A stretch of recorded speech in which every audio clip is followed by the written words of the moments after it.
Hello friends, आज मैं आप लोगों के लिए एक नए टॉपिक लेके आई हूँ जिसका नाम है plasma membrane. Plasma membrane basically क्या होता है? प्लाज्मा मेम्ब्रेन को हम सेल मेम्ब्रेन, बायो मेम्ब्रेन के नाम से भी जानते हैं। प्लाज्मा मेम्ब्रेन कोई भी सेल को इनक्लोज किए हुए रहता है। The cell enclose by a membrane is called plasma membrane. It form a barrier that separate the cytoplasm from the exterior environment. Cell के अंदर के पार्ट को हम साइटोप्लाज्मा कहते हैं। ये साइटोप्लाज्मा को बाहर के इन्वायरमेंट से जो सेपरेट करता है, उस बैरियर को हम प्लाज्मा मेम्ब्रेन कहते हैं। प्लाज्मा मेम्ब्रेन हर सेल में प्रेजेंट होता है। प्लाज्मा मेम्ब्रेन को हम बोल सकते हैं कि ये फिजिकल या केमिकल बाउंड्रीज होता है जो किसी भी सेल को एक्सटीरियर इन्वायरमेंट से सेपरेट करे। It is also known as cell membrane, plasmalemma, bio membrane या living membrane. It is selectively permeable, means it allow only selected material inside of the cell membrane. Plasma membrane को हम selectively permeable इसलिए बोलते हैं कि plasma membrane हर एक material को cell के अंदर पास नहीं होने देती। ये कुछ सेलेक्टेड चीज़ को ही सेल के अंदर पास होने देती है, इसलिए इसको हम सेलेक्टिवली परमिएबल मेम्ब्रेन बोलते हैं।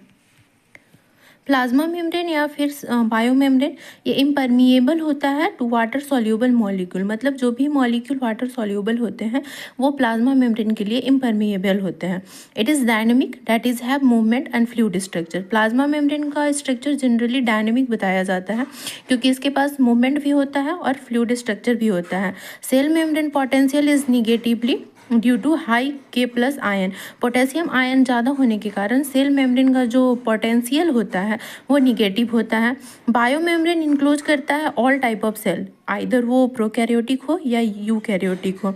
अगर हम प्लाज्मा मेम्ब्रेन को देखें तो वो कैसा होता है? वो अल्ट्रा थीन होता है, elastic, living and selectively permeable, selectively transport barrier होता है। प्लाज्मा मेम्ब्रेन कंट्रोल करता है entry of nutrient and exist of waste product and generate difference in ion concentration between interior and exterior of the cell. Plasma membrane के structure को define करने के लिए बहुत सारे साइंटिस्ट के द्वारा दिया गया, पर उसमें से जो सबसे एक्सेप्टेबल मॉडल है वो हमारा फ्लूइड मोजाइक मॉडल होता है। उसके अलावा भी जो साइंटिस्ट बहुत सारे मॉडल दिए उसमें है lipid and lipid bilayer, sandwich model और Danielli model, unit membrane model and fluid mosaic model.